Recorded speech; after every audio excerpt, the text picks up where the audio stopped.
আসসালামু আলাইকুম রহমতুল্লাহি ওয়া বারাকাতুহু। আলহামদুলিল্লাহি ওয়াহদাহু ওয়াসসালাতু ওয়াসসালামু আলা মান লা নাবিয়্যা বা'দাহু, আম্মা বা'দ। সম্মানিত সুধী, আজকে আমরা এমন একটা জিকির নিয়ে আলোকপাত করবো, আমা তাওফীকুনা ইল্লা বিল্লাহ, যে জিকিরটি রাসূলুল্লাহ সাল্লাল্লাহু আলাইহি ওয়াসাল্লাম তার আপনজন ফাতেমা রাদিয়াল্লাহু আনহাকে এবং আলী রাদিয়াল্লাহু আনহুকে শিক্ষা দিয়েছেন, অর্থাৎ আপন মেয়ে এবং আপন মেয়ের জামাই আলী রাদিয়াল্লাহু আনহুমাকে শিক্ষা দিয়েছিলেন। তো এই জিকিরটি এমন একটি জিকির, যে জিকিরটি আমরা আমলে আনলে আমরা রুহানি শক্তি পাবো, অর্থাৎ কাজকর্ম যথেষ্ট করার পরও আমাদের ক্লান্তি আসবে না। এবং এই জিকিরটি সাধারণত শোয়াকালীন পড়তে হয়, রাতের বেলায় শোয়াকালীন পড়ার নিয়ম। চলুন হাদিসটি আমরা জানার চেষ্টা করি। রাসূলুল্লাহ সাল্লাল্লাহু আলাইহি ওয়াসাল্লামের আপন মেয়ের জামাই আলী রাদিয়াল্লাহু আনহু থেকে বর্ণিত। তিনি বলেন, ফাতেমা রাদিয়াল্লাহু আনহা একদা রাসূলুল্লাহ সাল্লাল্লাহু আলাইহি ওয়াসাল্লামের নিকটে গেলেন। উনি শুনতে পেয়েছিলেন যে রাসূলুল্লাহ সাল্লাল্লাহু আলাইহি ওয়াসাল্লামের নিকটে কিছু যুদ্ধবন্দী এসেছে। তো যুদ্ধবন্দী এসেছে, সাধারণত এদেরকে খাদেম আকারে রাখার নিয়ম। তো উনি একটা খাদেম চাইতে এসেছিলেন, কারণ উনি সংসারে ওই জাঁতা টেনে টেনে মানে তার অনেক কষ্ট হতো, আর অন্যান্য কাজ করতেন। এক কথায় ওনার এই কষ্টগুলি যাতে কম হয়, এই জন্য রাসূলুল্লাহ সাল্লাল্লাহু আলাইহি ওয়াসাল্লামের নিকটে একটা খাদেম বা গোলাম নিতে এসেছিলেন।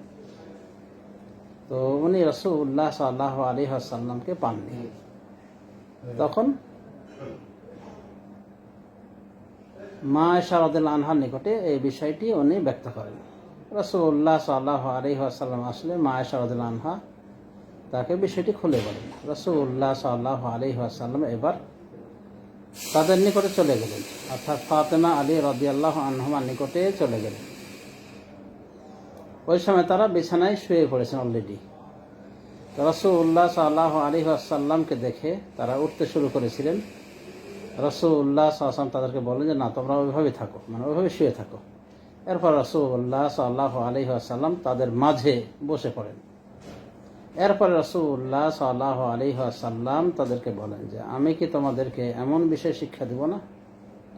আলা আদুল্লুকুম আলা খায়রি মিম্মা সাআলতুমানি, আমি কি তোমাদেরকে এমন একটা বিষয় শিক্ষা দেব না যা তোমাদের চাওয়ার বস্তু থেকেও আরো বেশি মূল্যবান, আরো বেশি উত্তম। এরপর রাসূলুল্লাহ সাল্লাল্লাহু আলাইহি ওয়াসাল্লাম তাদেরকে বললেন, ইযা আখাযতুমা মাযাজিআকুমা ফাকাব্বিরুল্লাহ 34 ওয়াহমিদা 33 ওয়াসাব্বিহা 33 ফাইন্না যালিকা খায়রুন লাকুমা মিন খাদিম। রাসূল সাল্লাল্লাহু বললেন, তোমরা যখন বিছানা গ্রহণ করো, মানে শোয়ার প্রস্তুতি নেবে, তখন তোমরা 34 বার তাকবীর পাঠ করবে, 33 বার আলহামদুলিল্লাহ বলবে, 33 বার সুবহানাল্লাহ বলবে। ফাইন্না যালিকা খায়রুন লাকুমা মিন খাদিমিন, এটাই তোমাদের জন্য কল্যাণকর খাদেমের থেকে। এই হাদিসটি ইমাম বুখারী রাহমাতুল্লাহ আলাইহি বর্ণনা করেছেন। হাদিসের নাম্বার হলো 5361। সহিহ মুসলিমে বর্ণনা করেছেন 6727 নম্বর হাদিস, অর্থাৎ 6727 নম্বর হাদিস। এই হাদিসের বিভিন্ন শব্দ হয়েছে, যেমন আর এক শব্দে বলা হয়েছে আলা উআল্লিমুকুমা খায়রা মিম্মা সাআলতুমানি, আমি কি তোমাদেরকে এমন কিছুর তালিম দেব না যেটা তোমাদের চাওয়া বস্তু থেকেও উত্তম, মানে গোলাম চেয়েছিলে, খাদেম চেয়েছিলে বাড়ির খেদমতের জন্য, সেটা থেকেও উত্তম। এরপরে একই কথা বলেছিলেন যে যখন তোমরা বিছানা গ্রহণ করবে তখন 34 বার আল্লাহু আকবার বলবে,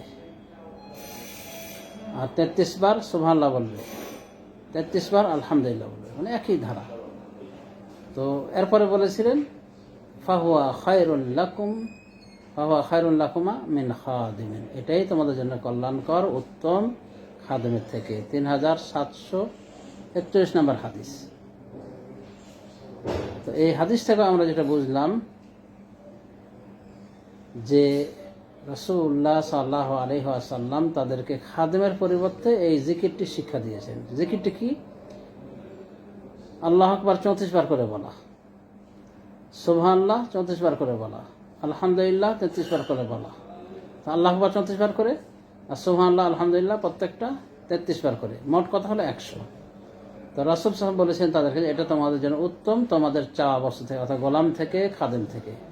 এর অর্থটা কি? উলামায়ে দ্বীন বলেছেন যে এই জিকিরটা যদি কেউ করে শোয়াকালীন, তাহলে আল্লাহ রাব্বুল আমিন তাদের যত হয়েছিল, মানে পরিশ্রম হয়েছিল, ক্লান্তি হয়েছিল, এগুলো সব দূরীভূত হয়ে যাবে, আল্লাহ দূর করে দেবেন এবং রুহানি শক্তি পাবে, যার ফলে সকালে উঠে তারা কি পূর্ণোদ্যমে কাজ করতে পারবে, তাদের শরীরে ক্লান্তি অনুভব হবে না।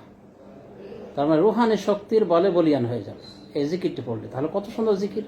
আমরা অনেক সময় দিনের বেলায় কত কষ্ট করে কাজ করি, সাংসারিক কাজ করি, মা বোনেরা কত কষ্ট করে, অনুভব আমরাও কত কষ্ট করি, পুরুষরা চাকরি বাকরি ইতে এক কথায় হাড় ভাঙা শ্রম করা লাগে অনেক সময়। কিন্তু এত শ্রমের পরও আপনার ক্লান্তি আসবে না, ক্লান্তি অনুভব করতেই পারবেন না যদি শোয়াকালীন এই জিকিরটি পাঠ করতে পারেন, এই সুমহান ওজিফাটি আমলে আনতে পারেন। আর এটা কি বুঝতে পেরেছেন যে 34 বার আল্লাহু আকবার বলবেন, 33 বার সুবহানাল্লাহ, 33 বার আল্লাহু আকবার, 100 বার। এর এত বরকত। তো নবী সাল্লাল্লাহু আলাইহি ওয়াসাল্লাম তাদেরকে বলেছেন এই জিকির সম্পর্কে যে তোমরা এটা পাঠ করলে এটাই তোমাদের জন্য উত্তম হবে। তার মানে খাদেম চেয়েছিলেন তারা বাড়ির কাজের জন্য, তো বলছে ওর থেকে উত্তম হবে, মানে খাদেমের প্রয়োজন হবে না, এতটা শক্তি আল্লাহ রাব্বুল আলামিন দান করবেন। এটা একটা অর্থ করেছেন উলামায়ে কেরাম। আর একটা অর্থ করা হয়েছে যে তোমরা তো চেয়েছিলে দুনিয়ার বিষয়ে, দুনিয়ার সাজগোজ হিসেবে, দুনিয়ার ফায়দা হিসেবে চেয়েছিলে, কিন্তু আমি তোমাদেরকে দিচ্ছি এমন একটা বিষয় যে বিষয়টা তোমাদের জন্য পরকালের ফায়দায় আসবে। মানে দুনিয়া থেকে তো আখিরাত অবশ্যই উত্তম। আর তিরমিজি শরীফে বর্ণনা হয়েছে রাসূলুল্লাহ সাল্লাল্লাহু আলাইহি ওয়াসাল্লাম এই জিকিরগুলির ফজিলত বলেছিলেন যে জিকিরগুলি যদিও গণনায় 100, কিন্তু এটাই মিজানের পাল্লায় কি 1000 বার, মানে আমলে 1000 বার আল্লাহ 1000 বার তাসবিহের নেকি দিবেন। মিয়াতুন বিল লিসান ওয়া আলফুন ফিল মিজান বলেছেন যে এটা জবানে 100 বার, কিন্তু এটাই 1000 বার, মানে 1000 বারের আল্লাহ নেকি দান করবেন, মানে 1000 নেকি আল্লাহ রাব্বুল আলামিন দান করবেন ইনশাআল্লাহ। তো দুটো ব্যাখ্যা করা হয়েছে। উলামায়ে দ্বীন, মুহাক্কিক উলামায়ে দ্বীন বলছেন দুটো ব্যাখ্যা এখানে প্রযোজ্য। মানে এই জিকির পাঠ করলে রুহানি শক্তি মিলবে, যার ফলে খাদেম ইত্যাদির প্রয়োজন হবে না, শরীরে ক্লান্তি আসবে না, এবং বহু হাড় ভাঙা পরিশ্রম করলেও কোনো সমস্যা হবে না। আর আখিরাতের ফায়দা কি? আখিরাতে পুঁজি হয়ে গেল আল্লাহর জিকির, এগুলি জমা থাকলো মিজানের পাল্লায়।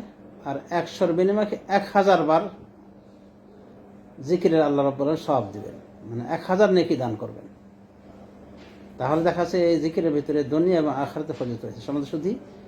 তাই আমরা আসুন আমরা আমল করার চেষ্টা করি এই জিকিরের উপরে, এবং আমরা প্রতিদিন শোয়াকালীন এই জিকিরটি যদি আমলে আনি, তাহলে আল্লাহ রাব্বুল আলামিন আমাদের শক্তিতে বারাকাহ দান করবেন, আমরা রুহানি শক্তি লাভ করব। হাড় ভাঙা পরিশ্রম করলেও আমরা টের পাবো না যে আমাদের পরিশ্রম হয়েছে, শরীরে ক্লান্তি বোধ হবে না, ক্লান্তি অবসাদ আমাদের অনুভব হবে না। আলী রাদিয়াল্লাহু আনহুকে বলা হয়েছিল যে আপনি যে যুদ্ধে নেমেছিলেন, সিফফিন যুদ্ধে, মুআবিয়ার সাথে, মুআবিয়ার বিরুদ্ধে, তো ওই সিফফিন যুদ্ধকে আপনি এটা বাদ দেন এই জিকিরটা? বলছেন না, তখন আমি এই জিকির বাদ দিইনি, এই জিকিরটা ওই দিনেও আমি রাতের বেলায় করেছিলাম। সহিহ বুখারী হাদিস। তাহলে দেখেন যে সাহাবী আলী রাদিয়াল্লাহু আনহু কতটা গুরুত্ব দিয়েছেন এই জিকিরের উপর, কারণ এই জিকির দ্বারা ফায়দা পেয়েছেন তিনি অবশ্যই।